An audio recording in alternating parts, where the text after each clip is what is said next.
साथियों नमस्कार। टीचरशिप में आप सभी का एक बार फिर से स्वागत है। साथियों, जैसा कि इसके पहले वाले पार्ट जो है एनईपी 2020 का थ्योरी वाला पार्ट आप सभी को बहुत ही पसंद आया था और बहुत ही शानदार कंटेंट तैयार किया गया था। निश्चित रूप से बेहतर तैयारी के लिए और आपका अच्छा प्रैक्टिस हो, इसके लिए हम इस पार्ट में उससे रिलेटेड टॉप 30 एमसीक्यूज तैयार किए हैं, जो बिल्कुल न्यू पैटर्न में रहेगा। 4 भागों में हम इसके एमसीक्यूज को देखेंगे। कुछ आपको सामान्य बहुविकल्पीय प्रश्न अर्थात नॉर्मल एमसीक्यूज देखेंगे, कुछ आपको कूट संबंधी मिलेगा, कुछ सही सुमेलित और असर्शन रीजन वाला, जिसे कथन कारण वाला प्रश्न भी कहते हैं।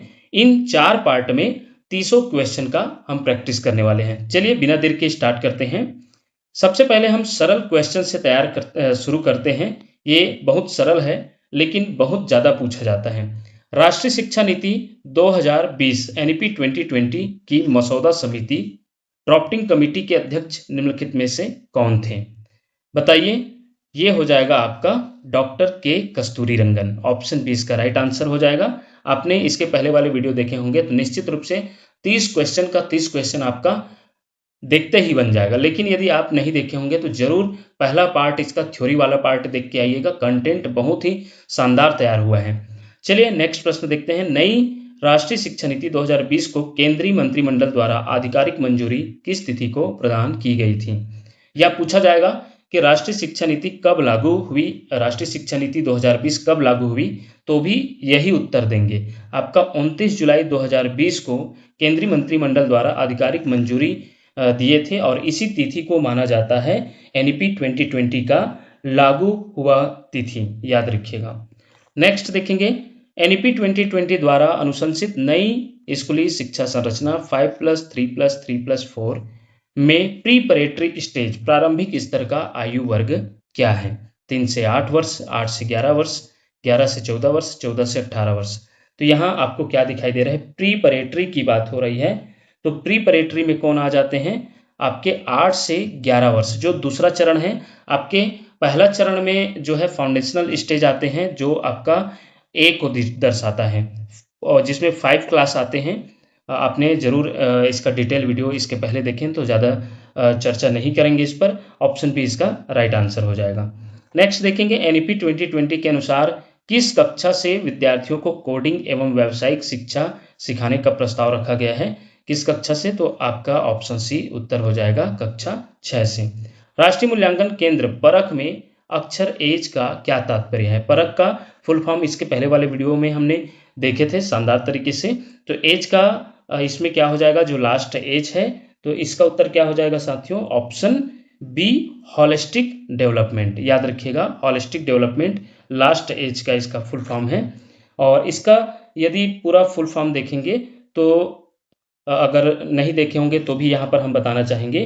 पी का होता है परफॉर्मेंस, ए का होता है आपका असेसमेंट, आर का रिव्यू है और एंड जो है सब्स्टिट्यूट वर्ड्स लगा है। एंड के बाद एनालिसिस ए का हो जाता है। उसके बाद ऑफ और के बाद के का नॉलेज हो जाता है और उसके बाद फॉर होलिस्टिक डेवलपमेंट होता है, जो कि आपको थ्योरी वाले पार्ट में देखने को मिला था। चलिए नेक्स्ट प्रश्न है, एनईपी 2020 के तहत सामाजिक व आर्थिक रूप से दुर्बल या पिछड़े क्षेत्रों के विद्यालयों के लिए छात्र शिक्षक अनुपात पीटीआर कितना निर्धारित किया गया है? तो दुर्बल या पिछड़े क्षेत्रों के लिए बोला गया है तो 25:1, लेकिन सामान्य विद्यालय के लिए कितना?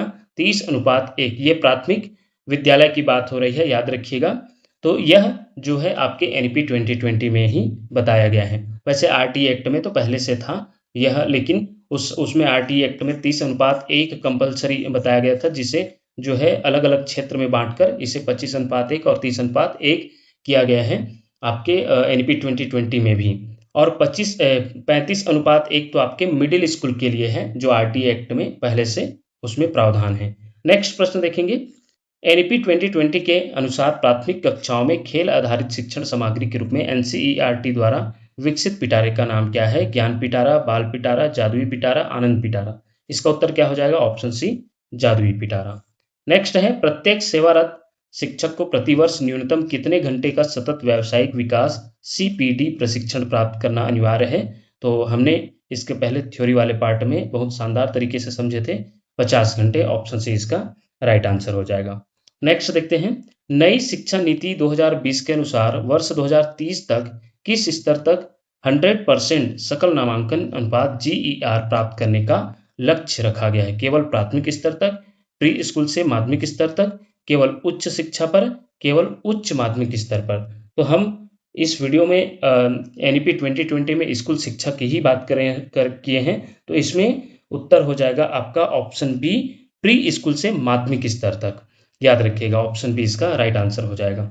नेक्स्ट है, NEP 2020 को लागू करने वाला देश का प्रथम व द्वितीय राज्य क्रमशः कौन सा है? तो हमने जो है थ्योरी वाले पार्ट में देखे थे कि NEP 2020 को लागू करने वाला हमारे देश का पहला राज्य कौन है? पहला राज्य आपका कर्नाटक है और दूसरा राज्य मध्य प्रदेश है। प्रथम कर्नाटक, द्वितीय मध्य प्रदेश। ऑप्शन बी इसका राइट आंसर हो जाएगा। नेक्स्ट आप देखेंगे कूट संबंधी विकल्पी प्रश्न। तो पहला प्रश्न है कूट संबंधी में, राष्ट्रीय शिक्षा नीति 2020 के अंतर्गत मूल्यांकन प्रणाली के संदर्भ में निम्नलिखित कथनों पर विचार कीजिए। रटंत आधारित परीक्षाओं के स्थान पर सतत एवं बहुआयामी मूल्यांकन पर बल दिया गया है। बिल्कुल सही है। छात्र का 360 डिग्री हॉलिस्टिक प्रोग्रेस कार्ड बनाया जाएगा जिसमें स्व मूल्यांकन तथा सहपाठी मूल्यांकन शामिल होगा। यह भी बोला गया है मूल्यांकन के संबंधी, केवल कक्षा 10वीं और 12वीं के अंकों के आधार पर ही छात्र के सर्वांगीण विकास का निर्णय होगा। तो यह केवल आ गया है तो आप इसी पर जान जाएंगे। ऐसे केवल या सिर्फ शब्द आए तो याद रखिएगा वो बाल विकास या फिर CDP पार्ट के लिए या शैक्षणिक पार्ट के लिए वो नकारात्मक शब्द आ जाता है, अर्थात ये नहीं होगा। तो इसका उत्तर क्या हो जाएगा आपका केवल 1 और 2, अर्थात ऑप्शन बी इसका राइट आंसर हो जाएगा। नेक्स्ट देखते हैं, NEP 2020 में प्रारंभिक बाल्यावस्था देखभाल और शिक्षा, जिसे ECCE कहा जाता है, के संबंध में दिए गए कथनों में से सही कूट का चयन कीजिए। बालक के मस्तिष्क का लगभग 85% विकास 6 वर्ष की आयु से पूर्व हो जाता है। ये बिल्कुल कहा गया है NEP 2020 के अनुसार। ECCE के लिए 5 वर्ष की आयु पूर्ण होने पर बच्चा कक्षा 1 से पूर्व बाल वाटिका में प्रवेश करेगा, ये भी सही है। और तीसरा है, ECCE के दौरान बच्चों को औपचारिक पाठ्य पुस्तकों एवं लिखित परीक्षाओं से पढ़ाया जाएगा। तो ये आपका कथन क्या हो जाएगा? तीसरा जो कथन है वो गलत हो जाएगा, क्योंकि इसमें बोला गया है कि खेल आधारित शिक्षा देना है, अनौपचारिक शिक्षा देना है। याद रखिएगा, जो छोटे बच्चे हैं उन्हें खेल आधारित शिक्षा देना है, इसकी बात हुई है। तो ये आपका कथन गलत हो जाएगा। केवल 1 और 2 कथन सही हो जाएगा। ऑप्शन ए में आ जाएगा राइट आंसर। नेक्स्ट है, राष्ट्रीय शिक्षा नीति 2020 में शिक्षकों के संबंध में दिए गए निम्नलिखित प्रावधानों पर विचार कीजिए। वर्ष 2030 तक शिक्षण हेतु न्यूनतम अर्हता 4 वर्षीय एकीकृत BEd डिग्री होगी। ये बिल्कुल सही है। शिक्षकों के संबंध में जो बोला गया है, शिक्षकों को चुनाव एवं जनगणना के अतिरिक्त अन्य गैर शैक्षणिक कार्यों से मुक्त रखा जाएगा, ये भी सही है। शिक्षकों का वेतन वृद्धि एवं पदोन्नति केवल उनकी सेवा वरिष्ठता के आधार पर होगी, ये गलत हो जाएगा।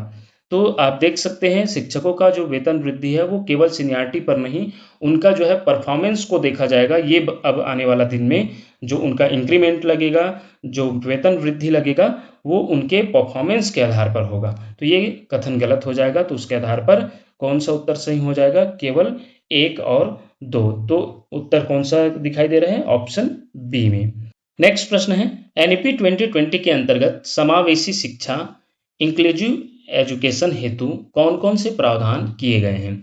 सामाजिक आर्थिक रूप से वंचित बड़ी आबादी वाले क्षेत्रों को विशेष शिक्षा क्षेत्र SEZ घोषित करना, ये बिल्कुल सही है। लड़कियों और ट्रांसजेंडर छात्रों की शिक्षा हेतु जेंडर समावेशी निधि, जेंडर इंक्लूसिव फंड की स्थापना करना, ये भी सही है। और तीसरा बात कर रहे हैं, दिव्यांग बच्चों को केवल पृथक विशेष विद्यालयों में ही शिक्षा देनी चाहिए। तो यहाँ केवल आ जाएगा। तो हमने अभी चर्चा किए हैं कि केवल शब्द जो शिक्षा शास्त्र है उसके लिए सही शब्द नहीं है, तो वो आपका ये गलत हो जाएगा। और दूसरा चीज, दिव्यांग बच्चों को भी, इसमें समावेशी शिक्षा का मतलब होता है सभी प्रकार के बच्चों को एक ही छत के नीचे शिक्षा प्रदान करना, तो ये आपका गलत हो जाएगा। और इसके आधार पर आपका ऑप्शन ए इसका राइट आंसर हो जाएगा, केवल 1 और 2। नेक्स्ट देखेंगे, राष्ट्रीय मूल्यांकन केंद्र परख के संबंध में कौन से कथन सत्य है? इसका उद्देश्य देश के सभी मान्यता प्राप्त स्कूल बोर्डों हेतु मूल्यांकन के मानक स्थापित करना है, बिल्कुल सही है। इसके माध्यम से केवल कक्षा 10वीं और 12वीं की अंतिम बोर्ड परीक्षा का मूल्यांकन करना है। तो देखिए केवल शब्द आ गया है, तो ये आपका गलत हो जाएगा, क्योंकि इसमें यह कक्षा 3, 5 और 8वीं के छात्रों के लिए मानक उपलब्धि सर्वेक्षण आयोजित करेगा, तो ये सही है। तो इसके आधार पर कौन सा उत्तर हो जाएगा? 1 और 3, ऑप्शन बी इसका राइट आंसर हो जाएगा। नेक्स्ट है एनईपी 2020 के भाग विभाजन एवं प्रारूप के संदर्भ में कौन से कथन सत्य हैं? एनईपी 2020 के मसौदे में कुल 4 भाग तथा 27 अध्याय हैं शामिल हैं, तो बिल्कुल सही है। भाग 1 में स्कूली शिक्षा से संबंधित है, जिसमें कुल 8 अध्याय हैं, ये भी सही है। भाग 2 में उच्चतर शिक्षा से संबंधित है, जिसमें कुल 15 अध्याय हैं। तो इसका उत्तर क्या हो जाएगा? इसका उत्तर है, याद रखिएगा, ऑप्शन 1 और 2 दोनों सही होगा, क्योंकि भाग 2 में 15 अध्याय नहीं है, आपके 11 अध्याय हैं, याद रखिएगा। तो इसका उत्तर हो जाएगा केवल 1 और 2, ऑप्शन ए इसका राइट आंसर हो जाएगा।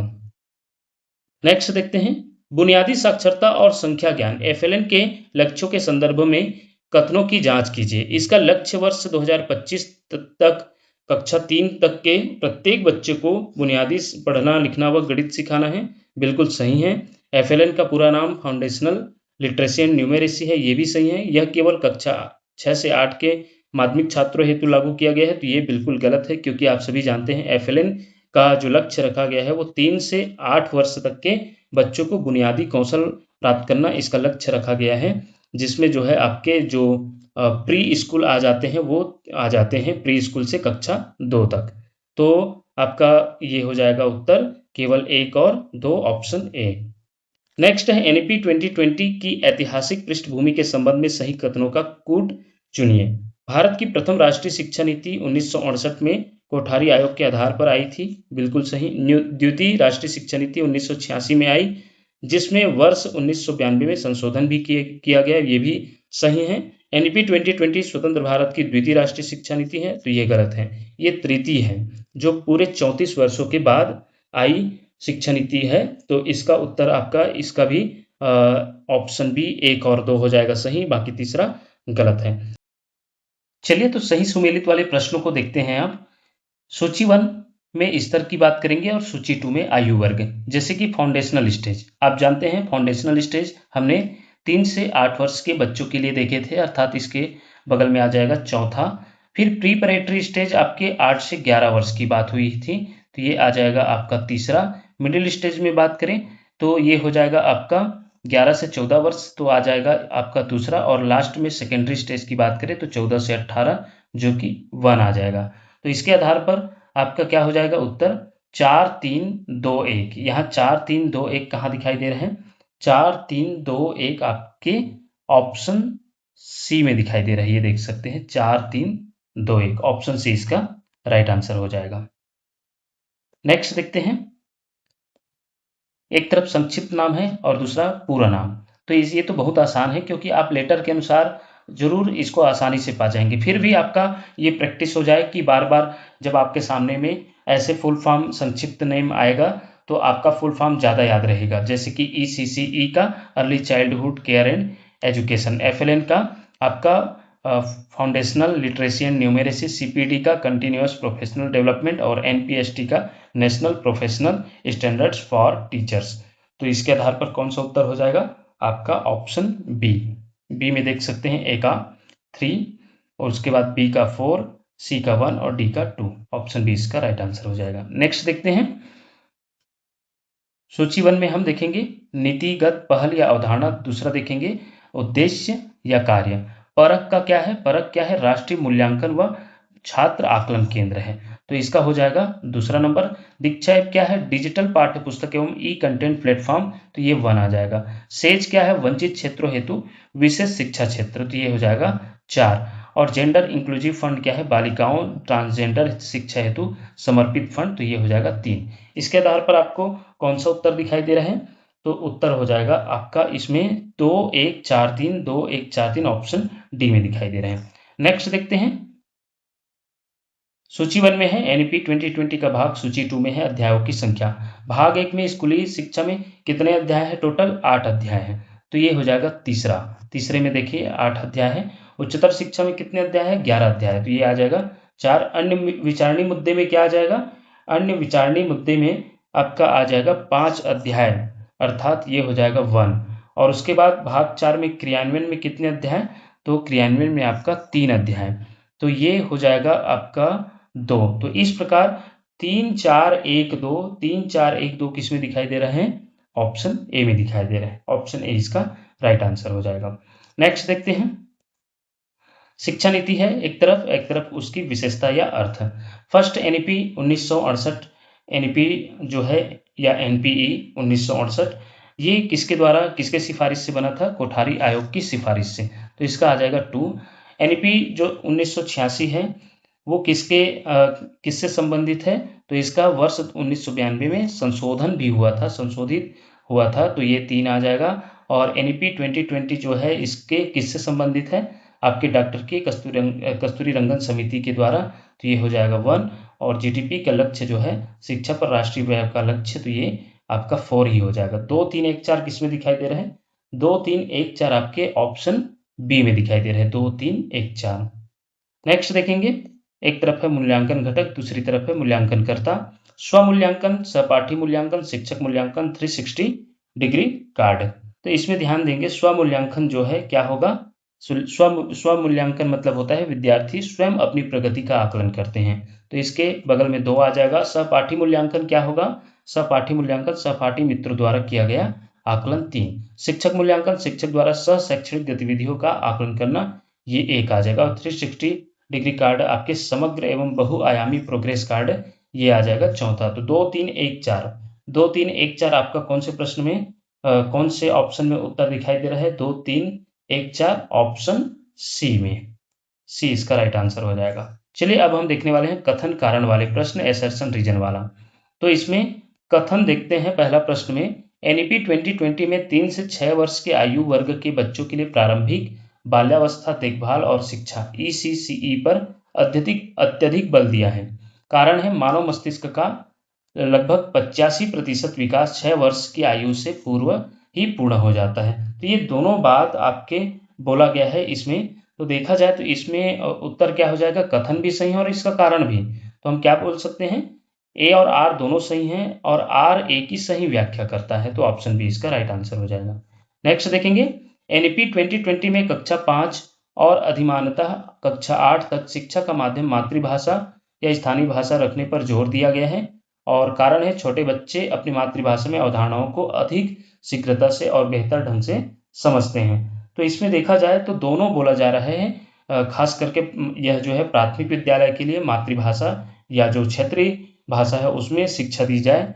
और उसका कारण क्या है? वो अपनी मातृभाषा में अवधारणाओं को ज़्यादा बेहतर ढंग से सीखते हैं, तो दोनों सही हो जाएगा। इसके आधार पर ए और आर दोनों सही हैं और आर ए की सही व्याख्या करता है। नेक्स्ट देखते हैं, नई शैक्षणिक संरचना 5+3+3+4 में माध्यमिक स्तर सेकेंडरी स्टेज पर कला विज्ञान और वाणिज्य स्ट्रीम्स का कठोर विभाजन समाप्त कर दिया गया है। कारण है यह संरचना छात्रों को अपनी रुचि के अनुसार बहुविषयक विषय चुनने में लचीलापन प्रदान करता है। तो बिल्कुल कथन भी सही है और कारण भी इसका भी सही है, तो इसका उत्तर क्या हो जाएगा? आप बोल सकते हैं कि ए और आर दोनों सही हैं और आर ए की सही व्याख्या करता है, ऑप्शन सी इसका राइट आंसर हो जाएगा। नेक्स्ट देखते हैं, एनईपी 2020 के अनुसार पूर्व में कार्यरत मानव संसाधन विकास मंत्रालय का पुनः नाम बदलकर शिक्षा मंत्रालय कर दिया गया है। यह परिवर्तन शिक्षा के सामाजिक एवं सर्वांगीण महत्व पर ध्यान केंद्रित करने हेतु किया गया है। तो इसमें भी देखा जाए तो ये दोनों हो जाएगा, सही व्याख्या करता है, ये दोनों कथन सही हैं, कथन और इसका कारण भी। तो इसका उत्तर हो जाएगा ऑप्शन डी। नेक्स्ट देखेंगे, कथन है एनईपी 2020 में कक्षा 10वीं एवं 12वीं की बोर्ड परीक्षाओं को पूरी तरह समाप्त कर दिया गया है। और कारण है नीति का उद्देश्य केवल रटने की क्षमता के स्थान पर योग्यता एवं व्यवहारिक ज्ञान का आकलन करना है। तो इसको ध्यान से देखिएगा, इसका उत्तर क्या है? पूरी तरह से समाप्त नहीं किया गया है 10वीं 12वीं बोर्ड को, याद रखिएगा। हालांकि इसका जो सेकेंडरी स्टेज है वो कक्षा 9 से 12वीं तक कर दिया गया है, तो उसे सेकेंडरी स्टेज कहा जाएगा। तो उसके आधार पर देखा जाए तो इसमें कथन जो है आपका गलत हो जाएगा। कारण की बात करें तो कारण आपका नीति उद्देश्य केवल रटने की क्षमता के स्थान पर योग्यता एवं व्यवहारिक ज्ञान का आकलन करना है, तो ये सही है।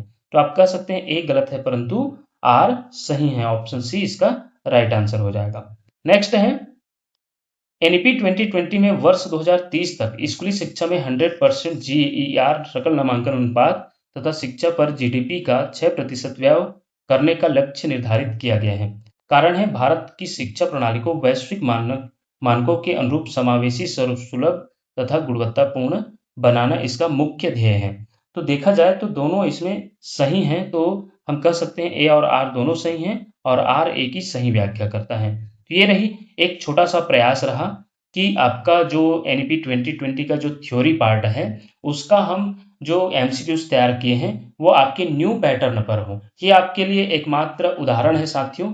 इसी प्रकार आपका प्रश्न बनेगा, इससे भी कठिन बन सकता है। आपका यदि किसी प्रकार का सुझाव हो तो ज़रूर बताइएगा। इसी प्रकार के वीडियो प्राप्त करने के लिए देखते रहिए आपका अपना चैनल टीचरशिप। धन्यवाद साथियों।